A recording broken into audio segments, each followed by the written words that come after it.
Before Hollywood ever knew her name, Sharon Tate carried a quiet glow, an unmistakable radiance that turned strangers' heads and softened rooms.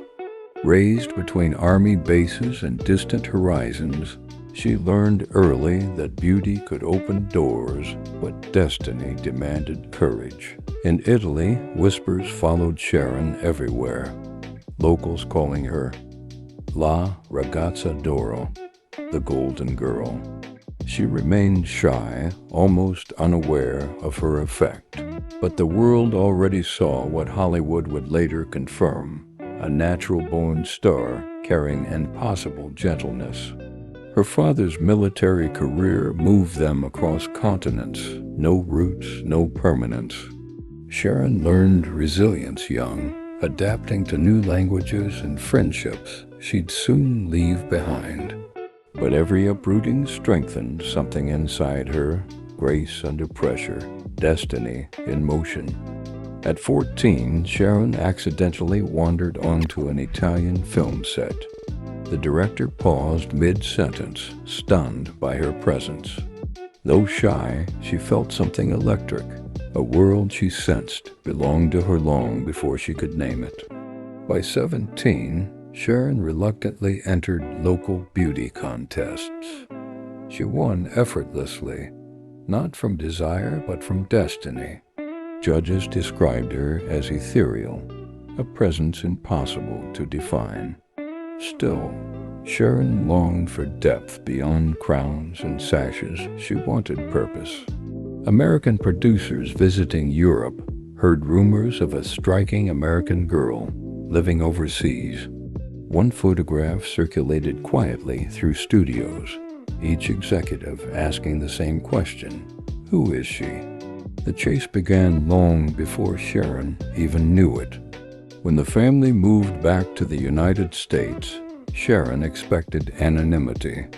Instead, her beauty intensified in the California sun. Hollywood was now an hour away, and fate, patient but relentless, waited for her to make one small step. A photographer spotted Sharon at a Santa Monica beach and offered test shots. Nervous but curious, she agreed. The images were breathtaking proof she belonged on film. Offers soon reached her before she even chased them. Hollywood tested her patience. She was offered small roles, background beauty, silent extra, decorative blonde. Sharon accepted them gracefully, determined to grow. Beneath her gentleness lived fierce discipline, the kind that builds long careers and earns real respect. A casting agent saw something extraordinary, depth behind beauty. He pushed her for a major audition. Sharon walked in with trembling hands, but the room fell silent. Hollywood wasn't meeting another starlet. It was meeting a phenomenon. Television embraced her first. Sharon appeared on the Beverly Hillbillies, her warmth stealing entire scenes. Though critics dismissed her early roles as decorative, audiences felt the truth. She glowed in a way the screen rarely captured. By 1966, Sharon Tate was no longer a newcomer. She was a rising obsession.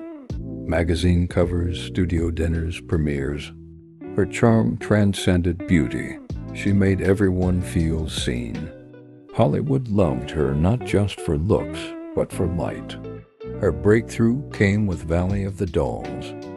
Critics doubted her, but Sharon delivered sincerity that broke hearts. Audiences adored her vulnerability, and Hollywood finally recognized what Europe had whispered years earlier. She was something unforgettable. On the set of The Fearless Vampire Killers, Sharon met director Roman Polanski. Their chemistry was instant, unusual, light meeting shadow. Sharon's warmth softened his eccentric edges. He sparked her confidence. Together they felt unstoppable. They became inseparable.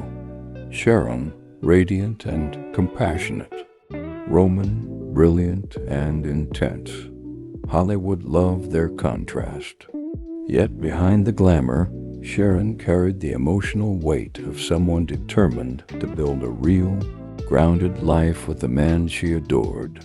They moved into the now iconic home on Cielo Drive, a secluded hilltop hideaway.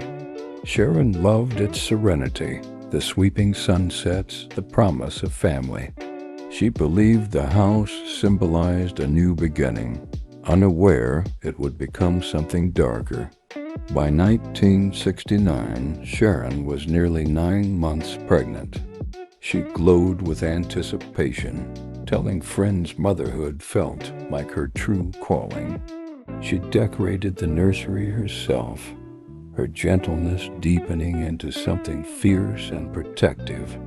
While Sharon prepared for motherhood, Charles Manson and his followers spiraled deeper into delusion. He preached violence, control, and apocalyptic prophecy. Their world grew twisted and feral, an orbit of darkness preparing to collide with innocence. The Tate home remained peaceful, filled with friends, laughter, and baby preparations. Meanwhile, the Manson family's paranoia intensified. Fate was aligning two paths, light and nightmare, neither aware the threads were tightening toward tragedy. Sharon hosted close friends for a gentle evening, food, conversation, music drifting softly. The house glowed warmly, a sanctuary of peace. Just miles away, late that night, 4 Manson followers climbed into their car, armed and silent. They drove toward Cielo Drive under moonless skies. Their minds were poisoned, convinced they carried out a mission born from delusion. Inside, Sharon rested in the living room. Unaware danger crept toward her. She spoke gently about upcoming motherhood, imagining her child's future. No fear touched her, only hope, calm, and the quiet joy of a life nearly blooming. Just past midnight, the intruders cut the phone line and climbed over the fence. They moved with purpose, driven by madness. Sharon and her friends had no warning, no chance to prepare for the nightmare bursting through the door. The attack was swift, brutal, senseless. Sharon pleaded for her unborn child's life, displaying unimaginable courage. Her friends fought desperately. The violence that followed would stain Hollywood forever, an eruption of madness targeting innocence itself. By morning, Los Angeles was paralyzed. News crews swarmed Cielo Drive. Reporters whispered in disbelief, unable to understand such cruelty. Sharon Tate's death became a national shockwave. Grief rippled through Hollywood and beyond. Roman Polanski, working overseas, received the call every loved one fears. His world collapsed instantly. He flew home, devastated, stepping into a nightmare he could barely comprehend. His wife and unborn son, gone in senseless violence. Police launched an intense investigation. Weeks passed before the Manson family's involvement became clear. Their motives defied logic, hatred, delusion, manipulation. The trial would expose horrors the country struggled to accept. Amid grief, people remembered Sharon for her warmth, humility, and radiant kindness. Friends described her as sunlight in human form. Her legacy grew not from tragedy, but from the extraordinary love she carried into every room. Sharon Tate became a symbol, not of violence, but of beauty interrupted. Her story shaped conversations about security, mental illness, and celebrity vulnerability. Decades later, she remains one of Hollywood's most beloved, mourned, and fiercely protected souls. Though her life ended in unimaginable cruelty, Sharon Tate's spirit endures, bright, compassionate, unforgettable. She remains a beacon of love, beauty, and promise interrupted. Hollywood mourns her still, not as a victim, but as a light that never dimmed. Like and subscribe For more true crime